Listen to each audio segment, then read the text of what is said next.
الحمدللہ رب العالمین والصلاة والسلام علی سید الانبیاء والمرسلین اما بعد اعوذ باللہ من الشیطان الرجیم بسم اللہ الرحمن الرحیم وَكَذَلِكَ جَعَلْنَاكُمْ أُمَّةً وَسَطًا لِتَكُونُوا شُهَدَاءَ عَلَى النَّاسِ وَيَكُونَ الرَّسُولُ عَلَيْكُمْ شَهِيدًا صدق اللہ العظیم اللہم صلی علی محمد وعلی آل محمد وبارک وسلم رب اشرح لی صدری ویسر لی امری واحلل عقدۃ من لسانی یفقہوا قولی واجعل لی وزیرا من اہلی آمین یا رب العالمین۔ ناظرین کرام السلام علیکم ورحمۃ اللہ وبرکاتہ۔ تعلیمات قرآن سیریز میں خوش آمدید۔ انشاءاللہ تعالی آج ہم دوسرے پارے کے مضامین کا جائزہ لیں گے۔ آپ کو یاد ہوگا پچھلے پروگرام میں سورۃ الفاتحہ کے مضامین کا جائزہ آپ کی خدمت میں پیش کیا گیا اور قرآن حکیم کے پہلے پارے کے مضامین پر بھی ہم نے گفتگو کی تھی، اور آج ہمارا یہ دوسرا پروگرام ہے تعلیمات قرآن سیریز کے حوالے سے، جس میں ہم قرآن حکیم کے دوسرے پارے کے حوالے سے گفتگو کریں گے۔ ہمیشہ کی طرح آئیے سب سے پہلے تعارف آپ کے سامنے رکھتے ہیں۔ پہلی بات اس حوالے سے ہے قرآن کریم کے پارہ نمبر 2 کا مطالعہ، یہ آج ہمارے پیش نظر رہے گا، اور اس پارے کے حوالے سے کچھ اور وضاحت۔ سورۃ البقرہ رکوع نمبر 17 تا 33 یعنی آیات 142 تا 252 کا مطالعہ ہمارے سامنے آئے گا۔ یہ رکوع ہیں البقرہ کے 17 تا 33 جو دوسرے پارے میں شامل ہیں، اور آیات 142 تا 252 سورۃ البقرہ کی یہ آیات دوسرے پارے میں شامل ہیں۔ تعارف کے بعد چلتے ہیں مقاصد مطالعہ، یعنی ہمارے پیش نظر کیا ہے، کیا باتیں ہم سیکھنا چاہتے ہیں۔ ہر نشست میں بات آپ کے سامنے رکھی جائے گی، لرننگ آبجیکٹیوز جسے عام طور پر کہا جاتا ہے۔ سب سے پہلی بات پارہ نمبر 2 کی آیات کے مضامین کا جائزہ۔ آپ کو یاد ہوگا پچھلے پروگرام میں بھی ہم نے آیات کے گروپس بنا کر اہم مضامین کا جائزہ آپ کی خدمت میں پیش کیا تھا پہلے پارے کے حوالے سے۔ آج دوسرے پارے کے مضامین کا جائزہ آپ کے سامنے پیش کریں گے۔ پھر منتخب آیات کا مطالعہ، کچھ وہ آیات جس میں بڑی قیمتی ہدایات عطا کی گئیں انفرادی زندگی کے لیے، اجتماعی زندگی کے لیے، اللہ تعالیٰ کی رہنمائی، کچھ منتخب آیات کی روشنی میں وہ ہمارے سامنے آئیں گی انشاءاللہ۔ اور پھر زیر مطالعہ آیات میں بیان شدہ اہم اوامر و نواہی کا تذکرہ، یعنی ڈوز اینڈ ڈونٹس، اہم ہدایات جو قرآن حکیم میں عطا کی گئیں آیات کے حوالوں کے ساتھ، اس کو ہم آپ کے سامنے مختصراً پیش کریں گے۔ ناظرین کرام اس کے بعد آگے چلتے ہیں اور تعلیمات قرآن سیریز کے حوالے سے پارہ نمبر 2 کا مطالعہ شروع کرتے ہیں، اور اولاً آپ کے سامنے آیات کا تجزیہ پیش کیا جائے گا۔ بہت ساری آیات ہیں اور ہم کوشش کرتے ہیں کہ ان آیات کا جو اہم موضوع ہے وہ آپ کے سامنے رکھ دیا جائے۔ آئیے سب سے پہلے آیات کا تجزیہ کرتے ہیں، اور پارہ نمبر 2 کی آیات یہ شروع ہوتی ہیں البقرہ کی آیت نمبر 142 سے۔ ناظرین کرام سب سے پہلے تجزیہ پیش خدمت ہے سورہ البقرہ کی آیات 142 تا 145 کا۔ اس مقام پر ذکر آ رہا ہے تحویل قبلہ کا حکم اور تحویل امت کی علامت۔ شفٹنگ اور قبلہ کا حکم، بیت المقدس کی بجائے بیت اللہ کو قبلہ بنانے کا حکم دیا گیا، اور یہ علامت تھی امت کی تبدیلی کی کہ بنی اسرائیل کو منصب امامت سے معزول کر کے نبی اکرم صلی اللہ علیہ وسلم کی امت کو منصب امامت پر فائز کیا جا رہا ہے۔ اس کے بعد اگلی آیات ہیں آیات 146 تا 147۔ بنی اسرائیل کا حق کو چھپانے کا جرم یہود کے علماء نے جانتے بوجھتے نبی اکرم علیہ السلام کے متعلق بشارتوں کو چھپایا، اس تعلق سے گفتگو آئی ہے۔ پھر آیت نمبر 148 بڑا قیمتی مقام، مقابلے کا اصل میدان نیکیوں میں سبقت۔ ہر ایک کا مقصد زندگی کچھ ہوا کرتا ہے جس کے لیے وہ محنت کرتا ہے۔ قرآن کہہ رہا ہے فَاسْتَبِقُوا الْخَيْرَاتِ، تم خیرات یعنی نیکیوں اور بھلائیوں کے کاموں میں ایک دوسرے سے سبقت کرنے کی کوشش کرو۔ اس کے بعد آیات 149 تا 150 تحویل قبلہ کے حکم کی تکرار۔ یہ موضوع 2 رکوعوں میں بار بار آیا ہے، البقرہ کا رکوع نمبر 17 اور 18، اس مضمون کی تکرار ان آیات میں آئی ہے۔ پھر آیات 151 تا 152 نبی کریم صلی اللہ علیہ وسلم کا بنیادی طریقہ کار۔ یہ بات البقرہ آیت 129 میں بھی آئی ہے پہلے پارے میں، یہاں بھی دہرائی گئی۔ اللہ کے پیغمبر علیہ السلام آیات قرآن کی تلاوت فرماتے ہیں، لوگوں کا تزکیہ فرماتے ہیں، اللہ کے احکام اور کتاب کی تعلیم دیتے ہیں لوگوں کو، اور حکمت کی باتیں بیان فرماتے ہیں۔ یہ 4 باتیں ہیں جو آپ کے بنیادی طریقہ کار میں شامل ہیں، اور یہ تمام ذمہ داریاں آپ نے قرآن کے تعلق سے قرآن کے ذریعے انجام دیں۔ اس کے بعد اگلی آیات البقرہ آیات 153 تا 157، اللہ کی راہ میں آزمائشیں آ کر رہیں گی۔ بڑا اہم مقام استعینوا بالصبر والصلاۃ، صبر اور نماز سے اللہ کی مدد حاصل کرو۔ وَلَنَبْلُوَنَّكُمْ، اللہ فرماتے ضرور ہم تمہارا امتحان لیں گے۔ امت کو منصب امامت پر فائز کیا گیا، اس ذمہ داری کو انجام دینے میں بڑی مشقتیں ہیں، اس کے تعلق سے اس مقام پر متنبہ کیا گیا کہ آزمائشیں آ کر رہیں گی۔ پھر آیت نمبر 158 صفا و مروہ کے درمیان سعی، حضرت ہاجرہ کی بے قراری کی یاد۔ اللہ اکبر، بہت مشہور واقعہ۔ اور دودھ پیتے اسماعیل کو چھوڑ گئے، ابراہیم علیہ السلام اماں ہاجرہ کو بھی چھوڑ گئے، اور پھر ان کا بے قرار ہونا، صفا مروہ کی سعی کرنا، اس کو حج عمرے میں اللہ نے جاری فرما دیا، اور پھر زمزم کا جاری ہو جانا مشہور بات ہے۔ اس کے بعد سورۃ البقرہ آیات 159 تا 163، اللہ کی لعنت ہے حق کو چھپانے والوں پر، خصوصاً اہل کتاب میں سے یہود کا ذکر، جنہوں نے جانتے بوجھتے اللہ کی کتاب میں سے حق کو چھپایا، تو اللہ کی بھی لعنت اور فرشتوں کی بھی لعنت اور سارے انسانوں کی بھی لعنت کا ذکر آیا۔ اس کے بعد آیت نمبر 164، بہت طویل آیت ہے، ایک آیت میں کئی آیات یعنی نشانیوں کا بیان۔ آیت کے معنی نشانی، جس کو دیکھ کر کچھ یاد آئے، اس کائنات میں اور ہمارے وجود میں اللہ کی نشانیاں بے شمار ہیں، ان پر غور و فکر کے قرآن بار بار دعوت دیتا ہے، اور اس ایک آیت البقرہ 164 میں، آیت نمبر 164 میں کم از کم 10 نشانیوں کا ذکر کیا گیا ہے۔ پھر آیات 165 تا 167، دنیا دار قائدین کی پیروی کا حسرت ناک انجام۔ کل یہ معاملہ ہوگا کہ جنہوں نے آنکھیں بند کر کے دنیا پرست قائدین کی پیروی کی ہوگی، وہ بیچارے حسرت کر رہے ہوں گے، مگر کل کی حسرت کا کوئی فائدہ نہ ہوگا۔ یہ مضمون کم از کم 6 مرتبہ قرآن حکیم میں بیان کیا گیا ہے۔ پھر آیات 168 تا 173، رزق حلال کھانے کی تلقین، حلال بھی کھایا جائے اور طیب بھی کھایا جائے، اس کی بھی تشریح انشاءاللہ آگے آپ کے سامنے بیان کی جائے گی۔ پھر آیات 174 تا 176، علماء سو پر اللہ کا غضب، وہ علماء خصوصاً بنی اسرائیل کے علماء سو، برے علماء کہ جنہوں نے اللہ کی کتاب کی آیات کو دنیا کے چند ٹکوں کے خاطر فروغ کر ڈالا، ایسوں پر اللہ کی لعنت اور اللہ کے غضب کا ذکر، اللہ ان سے کلام بھی نہیں فرمائے گا، یہ تفسیر بیان کی گئی۔ پھر آیت نمبر 177، جہاں نیکی کا صحیح تصور بیان ہوا اور نیکی کا جامع تصور اللہ کی طرف سے عطا کیا گیا، اس آیت پر آگے چل کر ہم منتخب آیات کے بیان کے ذیل میں بات کریں گے انشاءاللہ۔ ناظرین کرام، اس کے بعد اگلی آیت ہے سورۃ البقرہ کی آیات 178 تا 182، قصاص اور وصیت کا حکم۔ قصاص یعنی جان کے بدلے جان لی جائے گی، اور اسی سے جانوں کی حفاظت ہو سکتی ہے، اس کی تفصیل عطا کی گئی، اور وصیت کے بارے میں بھی ایک ابتدائی حکم عطا کیا گیا۔ پھر آیات 183 تا 184، روزے کا ابتدائی حکم، اولین دور میں ایک سہولت دی گئی تھی، اس کا تفصیلاً ذکر کیا گیا، اور روزے کا مقصد بھی بیان کیا گیا، لعلکم تتقون، تاکہ تم میں تقوی پیدا ہو۔ پھر آیت نمبر 185، رمضان المبارک کے روزوں کی فرضیت، کہ شہر رمضان الذی انزل فیہ القرآن، رمضان کا مہینہ وہ جس میں قرآن نازل کیا گیا، اور آگے چل کے فرمایا کہ فمن شہید منکم الشہر فلیصم، تم میں سے جو کوئی اس ماہ مبارک کو پائے اس پر لازم ہے کہ اس کے روزے رکھے۔ پھر آیت نمبر 186، اللہ تعالیٰ ہر دعا کا جواب دیتا ہے، اللہ قریب ہے، جب پکارو وہ تمہاری پکار کو سنتا ہے، بتایا گیا ہے۔ پھر آیت نمبر 187، مسلمانوں اور یہودیوں کے روزے کا فرق وہ بھی بیان ہوا کہ وہ رات کو سوتے اور ان کا روزہ شروع ہو جاتا، مسلمانوں کے لیے سحری کی بھی تلقین کی گئی ہے۔ اور اسی آیت نمبر 187 میں لفظ لباس اللہ نے استعمال فرمایا زوجین کے قرب اور تعلق کو بیان فرمانے کے لیے۔ پھر البقرہ کی آیت نمبر 188، زندگی بھر کے روزے کا حکم، اور وہ ہے حرام سے اپنے آپ کو بچانا۔ جیسے روزے کی حالت میں حلال چیزوں کو چھوڑ دیا جاتا ہے، تو پوری زندگی کا روزہ کیا ہے؟ حرام سے اپنے آپ کو بچانا، اللہ کی منع کردہ باتوں سے اپنے آپ کو بچانے کی کوشش کرنا۔ پھر آیت نمبر 189، نیکی کا خود ساختہ رسومات سے تعلق نہیں۔ عربوں میں کچھ بگاڑ پیدا ہو گیا تھا، قریش میں کچھ بدعات آ گئی تھی حج کے حوالے سے، اور من چاہی باتوں کو وہ عبادت کے طور پر اختیار کرتے، ایسی ایک ان کی بری رسم کی نفی کی گئی ہے اس مقام پر۔ پھر آیات 190 تا 195، اللہ کی راہ میں لڑنے کا حکم، مدنی دور ہے، سورۃ البقرہ وہاں نازل ہو رہی ہے، قتال کا حکم بھی آ گیا، اور بتایا گیا کہ اہم مقصد کیا ہے، تاکہ فتنہ ختم ہو اور اللہ کی زمین پر اللہ کا دین قائم ہو جائے، اس تعلق سے قتال کے ضمن میں ہدایات عطا کی گئیں۔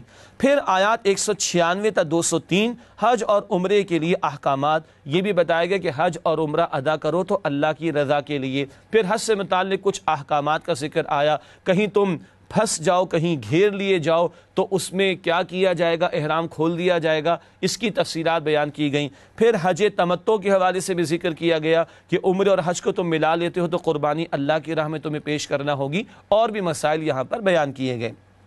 اس کے بعد آیات 204 تا 207، پسندیدہ اور ناپسندیدہ کردار اس کا بیان آیا۔ ایک منافقت والا کردار ہے کہ ذرا مال ہاتھ میں آیا تو اختیار کا غلط استعمال کر لیا، ذرا کا اختیار ملا تو لوگوں پر ظلم و ستم کرنا شروع کر دیا اور دنیا کی محبت میں غرق ہو گئے۔ اور ایک پسندیدہ کردار ہے کہ اللہ کی خاطر اپنی جان کو بھی لگا دینا، کھپا دینا، ہر مشقت کو برداشت کرنا۔ یہ دو کردار، ان کا کانٹراسٹ اس مقام پر بیان ہوا۔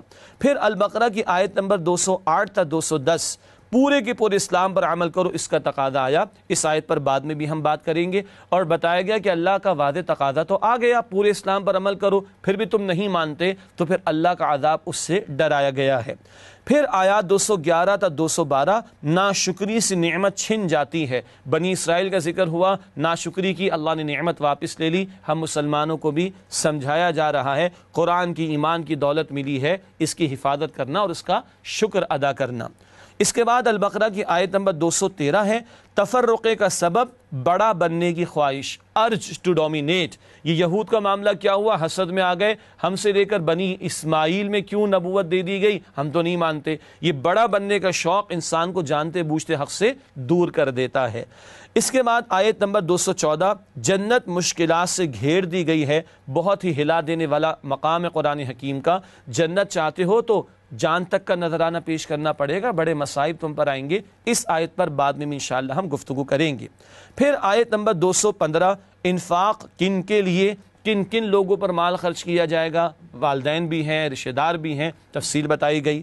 اس کے بعد اگلی آیت ہے سورۃ البقرہ آیت نمبر 216 جنگ کی فرضیت کا حکم۔ قرآن نے حکم دیا ہے کتب علیکم القتال، تم پر جنگ کرنا فرض کیا گیا ہے، البتہ اس کی اپنی شرائط اپنے مقام پر بیان کی جاتی ہیں۔ اس کے بعد اگلی آیت ہے سورۃ البقرہ آیت نمبر 217 حرمت والے مہینے میں جنگ کا حکم۔ حرمت والے 4 مہینے معروف ہیں، اس میں ویسے تو جنگ کرنا منع ہے، لیکن بتایا گیا کہ اگر مشرکین کریں تو تم بھی ان کا جواب دے کر جنگ کر سکتے ہو۔ پھر آیت نمبر 218 اللہ کی رحمت کن کے لیے ہے، اس کا مستحق بننا ہوگا، اللہ کی راہ میں ہجرت بھی، اللہ کی راہ میں جہاد بھی، یہ کر کے تم اللہ کی رحمت کے مستحق بن سکتے ہو، بتایا گیا۔ اس کے بعد آیات 219 تا 220 شراب، جوئے اور یتیموں کے بارے میں سوالات کے جوابات۔ شراب اور جوئے کے بارے میں یہ اولین آیات ہیں جو عطا ہوئیں، جہاں بتایا گیا کہ ان میں گناہ کا پہلو زیادہ ہے، نفع کا پہلو کم ہے، باز آ جاؤ۔ حتمی احکامات بعد میں عطا ہوئے سورہ نساء میں اور پھر سورۃ المائدہ میں۔ یتیموں کے بارے میں سوال آیا تو بتایا گیا وہ تمہارے بھائی ہیں، اپنے ساتھ ان کے مالوں کو ملا بھی لو تو کوئی حرج کی بات نہیں، لیکن اصلاح کا معاملہ کرنا، فساد نہ کرنا۔ اس کے بعد ایک طویل سلسلہ کلام ہے سورۃ البقرہ آیات 221 تا 242۔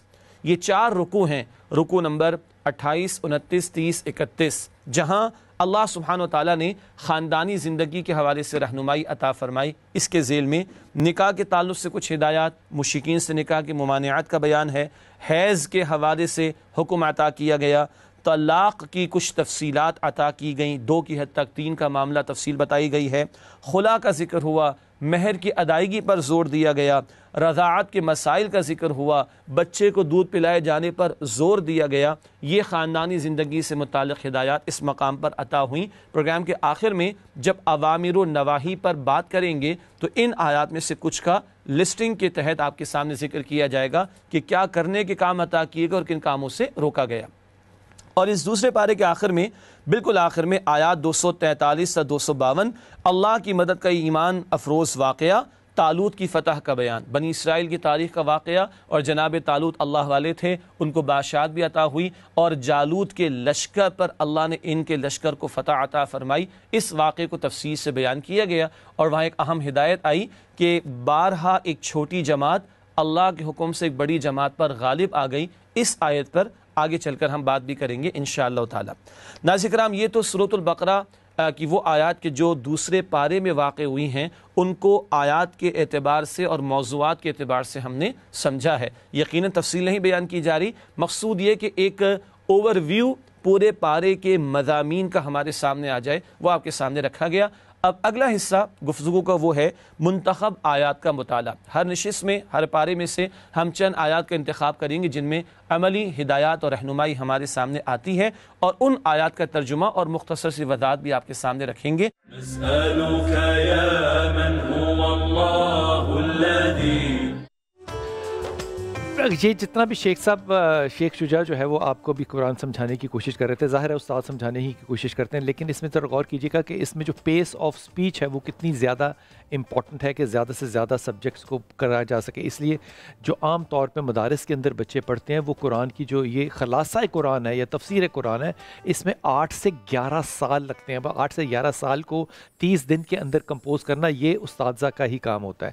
لیکن ایک بہت بڑا جو فرق ہے میرے خیال میں سمجھانے کا شیخ صاحب کے اور باقی بہت سے اور استادوں کے جو کہ مجھے ان سے پڑھنے کا تجربہ اور شرف بھی حاصل ہوا ہے، شیخ صاحب جو ہیں وہ موضوع میں سے بھی ایک موضوع بنا کر نکالتے ہیں۔ مثال کے طور پہ جب یہ ذکر ہوتا ہے کہ قبلہ جو ہے اس کو تبدیل کیا گیا، تو قبلہ خانہ کعبہ نہیں تھا، پہلے وہ بیت المقدس تھا، اور رسول پاک صلی اللہ علیہ وسلم وہاں صحابہ کے ساتھ نماز ادا کر رہے تھے۔ پورا واقعہ جو ہے یہ پس منظر کے اندر اویلیبل ہے۔ تو آپ کا دل چاہ رہا تھا کہ قبلہ جو ہے وہ تبدیل ہو، آپ کی دعا تھی، آپ کی آس تھی، اور اللہ نے رسول پاک صلی اللہ علیہ وسلم سے کیا کہا محمد صلی اللہ علیہ وسلم، یہ جو آپ کی آنکھیں، جو آپ کا چہرہ آسمان کی طرف اٹھتا ہے اور جو آپ چاہتے ہیں، اللہ اس کو سمجھتا ہے اور اللہ اس چاہت کو پورا کرے گا۔ اب دیکھیے، غور کیجئے ذرا اس بات پہ کہ محمد صلی اللہ علیہ وسلم کے دل کی آرزو کو بھی اللہ جو ہے وہ پکڑ لیتا ہے، وہ سمجھتا ہے، وہ اس کی آرزو کو دعا کی طرح قبول کرتا ہے۔ یہ جو دلوں کی بات ہوتی ہے، اللہ اس کو پڑھ سکتا ہے۔ یہ بہت بڑی تبدیلی تھی کہ مسلمانوں کا ایک ایمان جو تھا اس کی تجدید ہوئی، یعنی کہ وہ ریکنسٹرکٹ ہوا۔ کس طرح سے کہ اللہ کے نبی نے دوران نماز اپنے رخ کو بدلا اور تمام صحاب نے اپنے رخ کو بدلا۔ یہ ایک سیکنڈ کے لیے ذرا غور کیجئے گا کہ کیا ایمان کا درجہ ہوگا ان صحاب کا جنہوں نے دوران نماز، میں کہتا ہوں یہ وہ یقین کامل ہے جس کو کہ ہم آج کے زمانے میں ذرا ہلکے پن میں اپنے نہ سمجھتے ہوئے تقوی کا مقام دے دیتے ہیں۔ اب اس میں اور بہت خوبصورت موضوع جس کے اوپر انشاءاللہ تعالیٰ آپ خود بھی تفسیر پڑھیں گے، وہ ہے کہ جو لوگ قرآن میں سے ان آیات کو چھپا لیتے ہیں جو کہ ان کی مسلک کے خلاف ہوتی ہے۔ یہ بڑی اہم بات ہے جو کہ شیخ صاحب نے کہی۔ یہ روایتیں ہم سے پہلے بھی تھیں۔ بنی اسرائیل کے لوگ جو تھے، یہود جو تھے، وہ ان آیات کو جو کہ محمد صلی اللہ علیہ وسلم کی طرف اشارہ کرتی تھی کہ آنے والا شخص ایسا ہوگا، ان آیات کے اوپر انگلی رکھ دیتے تھے پڑھتے ہوئے، وہ چھپایا کرتے تھے ان باتوں کو۔ پھر وہ لوگ جو کہ روزے میں جب گئے تو وہ اپنے گھروں میں مباشرت کے لیے اللہ تعالیٰ نے منع فرما دیا کہ روزے کی حالت میں آپ نہیں کر سکتے، تو وہ اپنے گھروں میں چھپ کے جاتے تھے۔ اللہ نے اس بات سے منع کیا کہ دیکھو تم اپنے گھروں میں چھپ کے نہ جایا کرو، یہ حلال ہے اور یہ حرام ہے۔ لیکن ایک بہت خوبصورت جملہ جو استاد محترم شیخ صاحب نے پیش کیا وہ یہ تھا کہ ایک روزہ وہ ہے جو کہ آپ رکھتے ہیں، ایک روزہ وہ ہے جو کہ زندگی بھر کا ہے۔ آپ جو روزہ رکھتے ہیں اس میں حلال چیز جو ہے وہ بھی آپ کے اوپر روک دی گئی ہے، لیکن وہ صرف ایک مختصر وقت کے لیے۔ لیکن آپ کی زندگی کا روزہ یہ ہے کہ آپ ہر حلال اور حرام میں فرق کریں۔ پھر اس کے اندر خلا کے معاملات، پھر اس کے اندر طلاق کے معاملات، طلاق بھی چاہے ہو، لیکن حقوق زوجین جو ہیں، جو زوجہ کے یا زوجین کے جو حقوق ہیں وہ پھر بھی پورے کرنے۔ مثال کے طور پہ ان کا مہر جو ہے وہ اچھے خوبصورت طریقے سے دے کے ان کو رخصت کرنا ہے۔ پھر جو موضوع بہت اہم ہے وہ ہے جہاد۔ اب یہ جہاد اور قتال میں جو فرق ہے یہ بہت اہم ہے۔ جو لوگ اپنی زندگی میں قرآن کو پڑھتے ہیں اور مشکل سے پڑھتے ہیں، یہ خود جہاد ہے۔ لیکن ایک حدیث عرض کر دوں آپ کو، اللہ کہتے ہیں کہ روز قیامت جو ہے نا، نبی بھی فخر کریں گے، نبی فخر کریں گے۔ کن لوگوں پہ؟ شہداء بھی فخر کریں گے۔ کن لوگوں پہ؟ وہ لوگ کون ہوں گے جو کہ روشنیوں کے میناروں پہ بٹھائے گئے ہوں گے۔ وہ لوگ کون ہوں گے؟ جب واپس آئیں گے نا انشاءاللہ تعالیٰ استاد کے اس پورے لیکچر سے، پھر آپ سے عرض کروں گا کہ نبی کن لوگوں پہ فخر کریں گے۔ تھوڑا سا وقفہ لیتے ہیں۔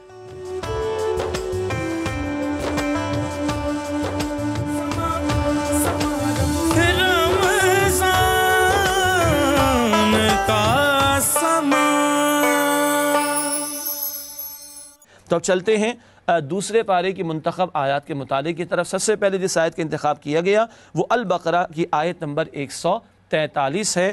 امت کی ذمہ داری کا بیان اس مقام پر آیا۔ ارشاد ہوا وَكَذَلِكَ جَعَلْنَاكُمْ أُمَّةً وَسَطًا لِتَكُونُوا شُهَدَاءَ عَلَى النَّاسِ وَيَكُونَ الرَّسُولُ عَلَيْكُمْ شَهِيدًا۔ ترجمہ، اور اسی طرح ہم نے تم کو امت وسط بنایا ہے تاکہ تم لوگوں پر گواہ بنو اور رسول صلی اللہ علیہ وآلہ وسلم تم پر گواہ بنے۔ یہ ہے اس امت مسلمہ کی ذمہ داری کا بیان۔ چنانچہ اس کی تشریح میں پہلا نقطہ پیش خدمت ہے، شہادت کی ذمہ داری امت کے کاندھوں پر۔ پہلے اللہ نے رسولوں اور پیغمبروں کو بھیجا، آخر رسول نبی اکرم علیہ الصلوۃ والسلام تشریف لے آئے، آپ ذمہ داری ادا کر گئے، اب انسانیت پر اللہ کے دین کی گواہی پیش کرنا، یہ شہادت کی ذمہ داری امت کے کاندھوں پر ہے۔ ایک اور اہم نقطہ وہ ہے قول، عمل اور اجتماعی جد و جہد کے ذریعے شہادت۔ اللہ کے نبی علیہ السلام نے قول سے بھی پیغام پیش کیا، عمل کر کے بھی دکھایا، اور ایک اجتماعی جد و جہد برپا فرما کر دین کو قائم کر کے لوگوں کے سامنے پیش کیا۔ آج ہم کہہ تو دیتے ہیں اسلام بہترین دین ہے، اور یقیناً ہے، مگر دنیا کہتی ہے کدھر ہے؟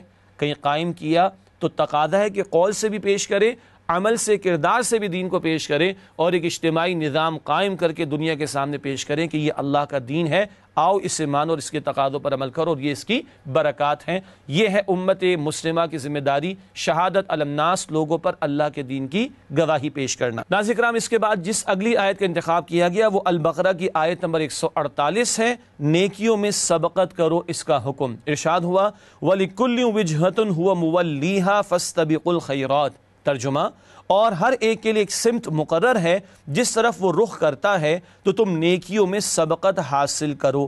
یہ آیت نمبر 148 کا ترجمہ آپ کے سامنے رکھا گیا۔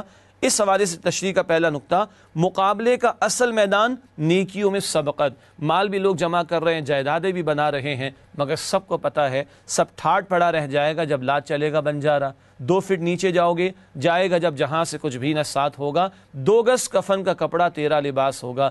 تو جب 2 فٹ نیچے چلے گئے تو جانے والی شے ایمان اور اعمال کی پونجی ہے، اس میں سبقت کرنے، کمپیٹ کرنے کا، آگے بڑھنے کا حکم دیا جا رہا ہے۔ مزید آگے لکھا ہے اصل جیت یا ہار آخرت میں ہے۔ سکندر گیا تھا دنیا سے تو کہہ گیا تھا کہ یاد رکھ سکندر کے حوصلے تو عالی تھے، جب گیا تھا دنیا سے دونوں ہاتھ خالی تھے۔ تو اصل تو وہاں کی جیت اور وہاں کی ہار ہے، جس کی فکر کرنے کی قرآن ہمیں ترغیب دلا رہا ہے۔ اگلی آیت ہے البقرہ آیت نمبر 153، مشہور آیت۔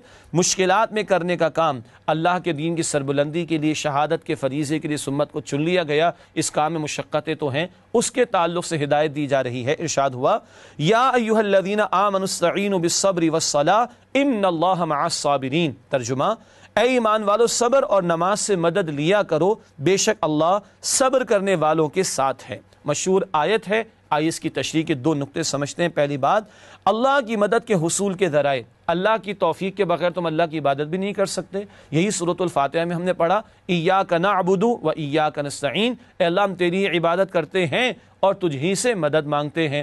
تو اللہ کی مدد کی ہمیں ضرورت ہے۔ یہ آیت نمبر 153 ہے۔ 143 میں ہم نے کیا پڑھا؟ شہادت کی ذمہ داری، فریضہ شہادت وہ ہمارے کاندھوں پر ذمہ داری ہے۔ اب اس کو ادا کرنے کے لیے اللہ کی مدد کی ضرورت ہے، اور اس کے 2 ذرائع کا ذکر آیا، صبر اور نماز۔ صبر ہے ڈٹے رہنا اور سارے مشکل حالات کو برداشت کرنا، اس پر بھی اللہ کی مدد آتی ہے، ان اللہ مع الصابرین۔ اور نماز اللہ کی یاد دہانی کا ذریعہ، اور ہمارے عقائد اور ایمانیات کی یاد دہانی کا ذریعہ، اللہ کے ساتھ تعلق مضبوط کرنے کا ذریعہ۔ جب یہ دونوں سہارے ہمارے پاس ہوں گے تو اللہ کے دین کی ذمہ داری ادا کرنا وہ ہمارے لیے انشاءاللہ آسان ہوگا۔ اگلی آیت جس کا انتخاب کیا گیا یہ بھی مشہور آیت قرآن کی، سورۃ البقرہ آیت نمبر 155۔ ارشاد ہوا اس مقام پر وَلَنَبْلُوَنَّكُمْ بِشَيْءٍ مِّنَ الْخَوْفِ وَالْجُوعِ وَنَقْصٍ مِّنَ الْأَمْوَالِ وَالْأَنفُسِ وَالثَّمَرَاتِ وَبَشِّرِ الصَّابِرِينَ، ترجمہ، اور ہم کسی قدر خوف اور بھوک اور مال اور جانوں اور پھلوں کے نقصان سے تمہاری آزمائش کریں گے، تو صبر کرنے والوں کو اللہ کی خوشنودی کی بشارت سنا دیجئے۔ بہت ہی انقلابی آیت ہے۔ اللہ کی راہ میں مشقتیں تو آئیں گی، فقط پیر میں کانٹا چبھ جانے والی نہیں، فقط بخار آ جانے والی نہیں، فقط کاروبار کے نقصان والی نہیں۔ اللہ کے دین کی سربلندی کے لیے جب کھڑے ہوگے تو یہ سارے نقصانات کے لیے تمہیں تیار رہنا ہوگا۔ تشریح میں لکھا ہے دین پر عمل اور جد و جہد میں مشکلات لازم ہیں۔ اللہ کے پیغمبر کی زندگی سامنے رکھ لیجئے، اللہ کے راستے میں اللہ کے پیغمبر کو کتنا ستایا گیا، تو اب امتی بھی کھڑا ہوگا تو امتی کو ذہناً ان مشقتوں اور مشکلات اور آزمائشوں کے لیے تیار رہنا چاہیے۔ آگے لکھا ہے کہ مال و جان تک کی قربانیوں کا مطالبہ ہے۔ جان میں بھی نقصان ہو سکتا ہے، مال میں بھی نقصان ہو سکتا ہے، اس سب کچھ کے لیے تیار رہنا چاہیے۔ البتہ یہ سب کچھ لگا کر کھپا کر بھی بات کیا ہوگی، جان دی ہوئی اسی کی تھی، حق تو یہ ہے کہ حق ادا نہ ہو سکا۔ اگلی آیت جس کا انتخاب کیا گیا وہ البقرہ کی آیت نمبر 168 ہے، رزق حلال کھانے کی تلقین۔ ارشاد ہوا اس مقام پر، یا ایھا الناس کلوا مما فی الارض حلالا طیبا ولا تتبعوا خطوات الشیطان۔ ترجمہ، لوگوں جو چیزیں زمین میں حلال طیب ہیں وہ کھاؤ اور شیطان کے قدموں پر نہ چلو۔ اللہ کی طرف سے رزق حلال اور طیب کھانے کا تقاضا آ رہا ہے۔ تشریح کے والد سے پہلی بات، حلال اور طیب کھانے کا حکم۔ جو جانور مثال کے طور پر جس کا گوشت کھا رہے ہیں، جس کو ذبح کیا جا رہا ہے، وہ جانور تو حلال ہو، وہ طیب بھی ہونا چاہیے۔ اس سے کیا مراد ہے؟ آگے لکھا ہے ذریعہ آمدنی بھی حلال ہو۔ کھا تو رہے بکرے کا گوشت کھانا تو حلال ہے، لیکن کس پیسے سے حاصل کیا گیا، تو وہ آمدنی بھی حلال ہونی چاہیے۔ مزید آگے لکھا ہے شرکیہ روش سے پاک ہو۔ جانور بھی ذبح کیا جائے تو اللہ کا نام لے کر، اور جانور ذبح کیا جائے تو اللہ کے تقرب اور اللہ کی خوشنودی کے لیے، تو حلال اور طیب کھانے کا حکم دیا جا رہا ہے۔ اس کے بعد جو اگلی آیت ہے وہ ہے البقرہ آیت نمبر 177، نیکی کا صحیح تصور۔ بہت جامع آیت ہے قرآن حکیم کی۔ ارشاد ہوا، لیس البر ان تولوا وجوہکم قبل المشرق والمغرب ولکن البر من آمن باللہ والیوم الآخر والملائکۃ والکتاب والنبیین وآت المال علی حبہ ذوی القربى والیتامى والمساکین وابن السبیل والسائلین وفی الرقاب۔ یہ پہلا حصہ اس آیت کا، اس کا ترجمہ آپ کے سامنے رکھتے ہیں۔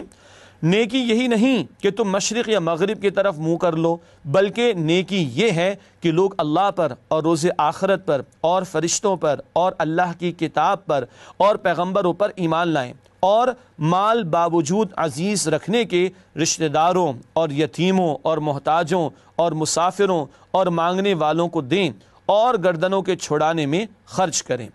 تفصیل طلب آیت ہے لیکن مختصراً چند باتیں۔ پہلی بات، نیکی کا جامع تصور۔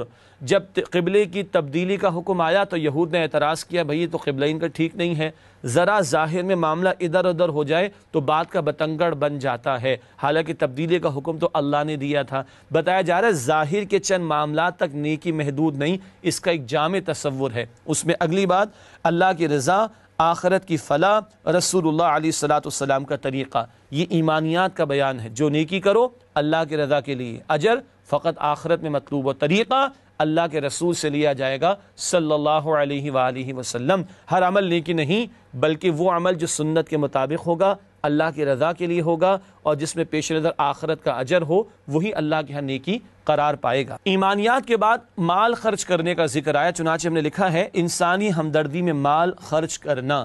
ایمان کے بعد ایک مطلوب ترین شے نیکی کے بیان میں کیا ہے؟ مال کا خرچ کرنا، اور انسانی ہمدردی کے لیے، لوگوں کی بھلائی کے لیے، لوگوں کے فائدے کے لیے مال کا خرچ کرنا۔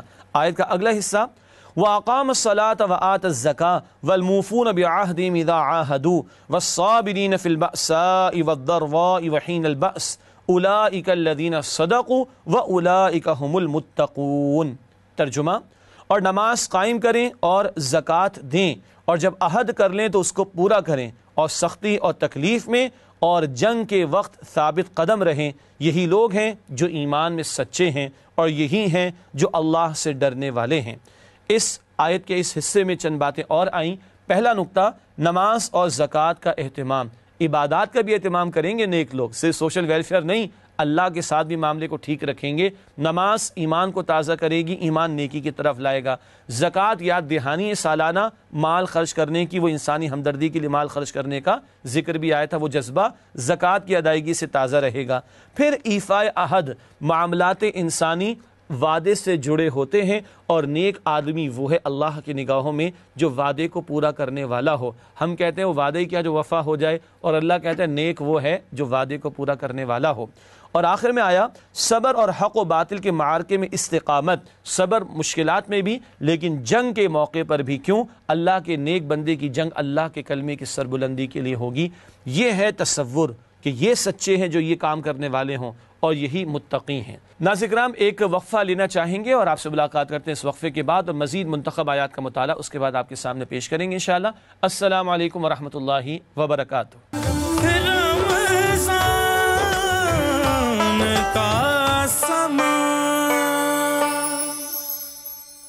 السلام علیکم ورحمۃ اللہ وبرکاتہ. ناظرین پروگرام میں آپ کو خوش آمدید کہتے ہیں. تعلیمات قرآن سیریز میں آج ہم قرآن حکیم کے دوسرے پارے کے حوالے سے مطالعہ کر رہے ہیں اور وقفے سے پہلے منتخب آیات کا مطالعہ آپ کے سامنے پیش کیا جا رہا تھا. اگلی منتخب آیات کا مطالعہ آپ کے سامنے رکھتے ہیں.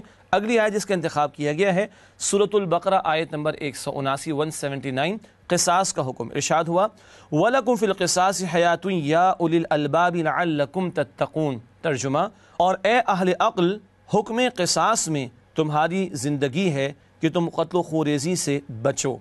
یہ ہے ترجمہ البقرہ آیت 179 کا. ایک ہی نقطہ تشریح میں آپ کے سامنے رکھ رہے ہیں. حکم قصاص پر عمل انسانی جان کی حفاظت کا ضامن ہے. قرآن کا مزاج یہ ہے کہ ان سزاؤں کا نفاذ علی الاعلان ہو تاکہ لوگ 10 مرتبہ سوچیں اس طرح کا جرم اس کا ارتکاب کرنے کے بارے میں. اور جب چند لوگوں کو سزا دی جائے گی، قاتل کو سزا قصاص میں دی جائے گی اور علی الاعلان دی جائے گی، تو کروڑوں کو عبرت حاصل ہوگی اور کروڑوں کی جانیں محفوظ رہیں گی. یہ قصاص کا حکم قرآن نے عطا کیا اور فرمایا عقل مندو اسی میں تمہارے لیے زندگی ہے. اگلی آیت ہے البقرہ آیت نمبر 186. اللہ ہر دعا کا جواب دیتا ہے. ارشاد ہوا وَإِذَا سَأَلَكَ عِبَادِ عَنِّي فَإِنِّي قَرِيبٌ أُجِيبُ دَعْوَةَ الدَّاعِ إِذَا دَعَانِ فَلْيَسْتَجِيبُوا لِي وَلْيُؤْمِنُوا بِي لَعَلَّهُمْ يَرْشُدُونَ. ترجمہ: اور اے پیغمبر، جب آپ صلی اللہ علیہ وسلم سے میرے بندے میرے بارے میں دریافت کریں تو فرما دیجئے کہ میں تو تمہارے قریب ہوں. جب کوئی پکارنے والا مجھے پکارتا ہے تو میں اس کی دعا قبول کرتا ہوں. تو ان کو چاہیے کہ میرے حکم کو مانیں اور مجھ پر ایمان لائیں تاکہ ہدایت پا سکیں. اللہ کی پکار لگ رہی ہے، پکارو تو میں تمہاری پکار سنوں گا. تشریح کا پہلا نقطہ، اللہ بندے کے قریب اور دعا قبول کرنے والا ہے، بہت قریب ہے. سورہ قاف میں آتا ہے نحن اقرب الیہ من حبل الورید. اللہ نے فرمایا کہ ہم انسان کی شہرک سے بھی زیادہ اس کے قریب ہیں. اگلا نقطہ، قبولیت دعا کے لیے احکامات الہی کی پیروی ضروری ہے. ہم چاہتے ہیں کہ اللہ ہماری سنے تو اللہ کہتے ہیں میری بات تو مانو، مجھ پر ایمان تو رکھو. It's a two way traffic. تم میری مانو میں تمہاری مانوں گا، تم میرے احکامات پر عمل کرو میں تمہاری دعائیں قبول کروں گا. جواب مل گیا. کیوں دعائیں قبول نہیں ہوا کرتی؟ اللہ کی نافرمانیاں رکاوٹ بن جاتی ہیں. اگلی آیت البقرہ آیت نمبر 193 اللہ کی راہ میں لڑنے کا حکم. ارشاد ہوا وَقَاتِلُوهُمْ حَتَّى لَا تَكُونَ فِتْنَةٌ وَيَكُونَ الدِّينُ لِلَّهِ. ترجمہ: اور ان سے اس وقت تک لڑتے رہنا کہ فساد نابود ہو جائے اور دین یعنی نظام اللہ ہی کے لیے ہو جائے. یہ قتال کا حکم اور اس کے مقصد کا تعین خود اللہ تعالیٰ نے فرما دیا. پہلا نقطہ، مقصد قتال وہ کیا ہے؟ فتنے کا خاتمہ. فتنہ ایسے حالات کو بھی کہتے ہیں جب اللہ کی کامل بندگی ممکن نہ ہو، اس کے خاتمے کے لیے اگر جنگ بھی کرنا پڑے، شرائط ہیں اس کے اپنے مقام پر، تو جنگ بھی کی جائے گی. اور اہم مقصد کیا ہے؟ اللہ کے دین کا غلبہ. زمین اللہ کی ہے، مالک اللہ ہے، حاکم بھی اللہ ہے، اس کے حکم کا نفاذ ہونا چاہیے. اس مقصد کے لیے اگر اہل ایمان کو کبھی جنگ بھی کرنا پڑے تو ہمارا دین، ہمارا رب اس کا حکم دیتا ہے. اگلی آیت ہے البقرہ آیت نمبر 208. پورے کے پورے اسلام پر عمل کرو. ارشاد ہوا یا ایھا الذین آمنوا ادخلوا فی السلم کافہ ولا تتبعوا خطوات الشیطان انہ لکم عدو مبین. ترجمہ: مؤمنوں اسلام میں پورے پورے داخل ہو جاؤ اور شیطان کے پیچھے نہ چلو، وہ تو تمہارا کھلا دشمن ہے. بہت اہم مقام پورے اسلام پر عمل کا تقاضا ہے. چنانچہ اگلا نقطہ لکھا گیا ہے انفرادی اور اجتماعی دونوں گوشوں میں دین پر مکمل عمل کا مطالبہ. اللہ نے دین مکمل فرما کر دیا، انفرادی زندگی کے لیے بھی، اجتماعی معاملات کے لیے بھی. عبادات میں، معاملات میں، اخلاقیات میں، رسومات میں اللہ ہی کی ماننی ہے تو گھر میں بھی، معاشرت میں بھی، معیشت میں بھی، سیاست میں بھی، عدالت میں بھی، ریاست میں بھی اللہ ہی کی ماننی ہے. پورے اسلام پر عمل کا تقاضا ہے. ساتھ ہی بتا دیا گیا کہ دین پر جزوی عمل شیطان کی پیروی ہے. پورے دین پر عمل نہ ہی نہیں کیا جا رہا یا کوشش نہیں کی جا رہی تو پھر شیطان کی پیروی ہو رہی، پھر رحمان کی بات نہیں مانی جا رہی. اللہ اکبر. ناظرین کرام اگلی آیت ہے سورۃ البقرہ آیت نمبر 214. جنت مشکلات سے گھیر دی گئی ہے. بڑا ہی انقلابی مقام قرآن حکیم کا ارشاد ہو رہا ہے ام حسبتم ان تدخلوا الجنہ ولما یأتکم مثل الذین خلوا من قبلکم مستهم البأساء والضراء وزلزلوا حتى يقول الرسول والذین آمنوا معه متى نصر اللہ الا ان نصر اللہ قریب. ترجمہ: کیا تم یہ خیال کرتے ہو کہ یوں ہی جنت میں داخل ہو جاؤ گے اور ابھی تم کو پہلے لوگوں کی سی مشکلیں تو پیش آئی ہی نہیں، ان کو بڑی بڑی سختیاں اور تکلیفیں پہنچیں اور وہ مشکلات میں ہلا دیے گئے، یہاں تک کہ پیغمبر اور مؤمن لوگ جو ان کے ساتھ تھے سب پکار اٹھے کہ کب اللہ کی مدد آئے گی، دیکھو اللہ کی مدد ان قریب آیا چاہتی ہے۔ یہ ہے البقرہ آیت نمبر 214 کا ترجمہ۔ اللہ اکبر، ہل جاتا ہے انسان۔ پہلا نقطہ، جنت محض زبانی دعووں سے نہیں ملے گی، محض دعووں سے جنت نہیں ملے گی، دعووں کا ثبوت پیش کرنا ہوگا، اور دعووں کے ثبوت کے پیش کرنے میں مشقتوں سے گزرنا ہوگا، اور اتنا ہلا دیا جائے گا کہ وقت کے رسول پکار رہے ہیں۔ رسول کے ایمان کا عالم کیا ہوگا؟ اللہ تیری مدد کب آئے گی؟ تب کہا جا رہا ہے کہ اللہ کی مدد آیا چاہتی ہے۔ چنانچہ آگے لکھا ہے سخت آزمائش اور سختیوں سے گزر کر جنت کا وعدہ ہے۔ بخاری کی حدیث بھی ہے جنت کو مشقتوں سے گھیر دیا گیا ہے اور لوگ آسان سمجھتے ہیں مسلمان ہونا۔ اگلی آیت کی طرف چلتے ہیں، البقرہ آیت نمبر 231، نکاح اور طلاق کے مسائل۔ 4 رکوع میں تفصیلات آئی ہیں، ایک آیت کے ذیل میں ایک نقطہ بیان کرنا چاہوں گا آپ کے سامنے۔ البقرہ آیت نمبر 231 میں ارشاد ہوا وَإِذَا طَلَّقْتُمُ النِّسَاءَ فَبَلَغْنَ أَجَلَهُنَّ فَأَمْسِكُوهُنَّ بِمَعْرُوفٍ أَوْ سَرِّحُوهُنَّ بِمَعْرُوفٍ وَلَا تُمْسِكُوهُنَّ ضِرَارًا لِتَعْتَدُوا وَمَنْ يَفْعَلْ ذَلِكَ فَقَدْ ظَلَمَ نَفْسَهُ وَلَا تَتَّخِذُوا آيَاتِ اللَّهِ هُزُوًا۔ ترجمہ، اور جب تم عورتوں کو 2 دفعہ طلاق دے چکو اور ان کی عدت پوری ہو جائے تو انہیں یا تو حسن سلوک سے نکاح میں رکھو یا عمدہ طریقے سے رخصت کر دو، اور اس نیت سے ان کو نکاح میں نہ رہنے دینا چاہیے کہ انہیں تکلیف دو اور ان پر زیادتی کرو، اور جو ایسا کرے گا وہ اپنا ہی نقصان کرے گا، اور اللہ کے احکام کو ہنسی اور کھیل نہ بناؤ۔ یہ البقرہ آیت نمبر 231 کا ترجمہ ہے۔ طلاق جیسے حساس موضوع پر تفصیلی رہنمائی اللہ نے عطا فرمائی ہے۔ پہلا نقطہ پیش کرنا چاہوں گا تشریح کا، طلاق جیسے ناخوشگوار معاملے میں بھی خوبصورت ہدایات۔ اللہ اکبر، 2 طلاق کی حد تک تو رجوع کا امکان ہوتا ہے، اور اگر 3 طلاق ہی کسی نے دے دی تو معاملہ ختم ہو جاتا ہے، لیکن قرآن کہہ رہا ہے عمدگی کے ساتھ فارغ کرو۔ ناگوار معاملہ ہے، کوئی پسندیدہ بات تو نہیں، لیکن اتنے ناگوار معاملے کے حوالے سے، اتنے حساس معاملے میں جہاں جھگڑے تک ہو گئے ہیں، قرآن کہتا ہے عمدگی سے معاملے کو پائے تکمیل کو پہنچاؤ۔ یہ ہمارا دین اتنا پیارا کہ ایسے ناخوشگوار معاملات میں بھی خوبصورت تعلیمات عطا فرماتا ہے۔ تو نوٹ فرمائیے گا، دین کی عمومی ہدایات کتنی عمدہ ہوں گی۔ نکاح کے بعد کے معاملات، گھر کی زندگی کے معاملات، زوجین کا باہمی تعلق، اولاد کے ساتھ معاملہ، خاندانی تعلقات، رشتہ داروں کے ساتھ معاملات، سسرالی رشتہ داروں کے ساتھ معاملات، کتنی پیاری تعلیمات ہمارے دین کی ہوں گی، اندازہ کیا جا سکتا ہے۔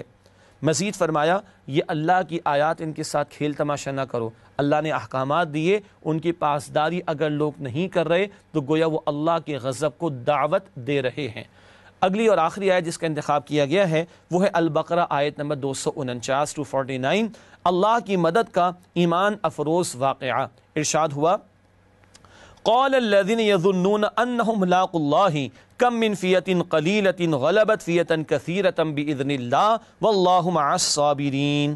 ترجمہ، جو لوگ یقین رکھتے تھے کہ ان کو اللہ کے حضور حاضر ہونا ہے، وہ کہنے لگے کہ بسا اوقات تھوڑی سی جماعت نے اللہ کے حکم سے بڑی جماعت پر فتح حاصل کی ہے، اور اللہ صبر کرنے والوں کے ساتھ ہے۔ یہ جناب طالوت کے لشکر کا واقعہ، کم تعداد والوں کو اللہ نے جالوت کے بہت بڑے لشکر پر فتح عطا فرمائی، اور یہ واقعہ سنا کر مسلمانوں کو بدر کے لیے تیار کرایا جا رہا ہے کہ البقرہ بدر سے قبل اور ہجرت کے بعد نازل ہوئی ہے۔ پہلا نقطہ تشریح کا، اہل ایمان کا بھروسہ مقدار، سامان، اسباب پر نہیں ہوتا بلکہ مسبب الاسباب پر ہوتا ہے۔ چنانچہ آگے لکھا ہے فیصلہ کن شے مسبب الاسباب پر توکل ہے، اللہ پر توکل۔ تو اللہ کے حکم اور اذن سے ایک چھوٹی جماعت بڑی جماعت پر بارہا غالب آ گئی، اور بدر میں بھی ایسا ہوا کہ 313 جو اللہ والے تھے، ڈیسائیڈنگ فیکٹر کیا ہے؟ اللہ ان کے ساتھ ہے، تو ان 313 کو اللہ نے 1000 کے تیاری کے ساتھ آنے والے لشکر کے مقابلے میں فتح عطا فرمائی۔ ہمارے لیے فوڈ فار تھاٹ یہ ہے، اللہ پر اعتبار ہے یا مخلوق پر ہی ہم تکیہ کیے بیٹھے رہتے ہیں؟ ناظرین کرام، الحمدللہ چند منتخب آیات کا ترجمہ اور ان کا بیان آپ کے سامنے رکھا گیا۔ ناظرین کرام، اگلے پروگرام میں انشاءاللہ 30 پارے کا مطالعہ آپ کی خدمت میں پیش کریں گے۔ تب تک کے لیے اجازت، وآخر دعوانا ان الحمدللہ رب العالمین، والسلام علیکم ورحمۃ اللہ وبرکاتہ۔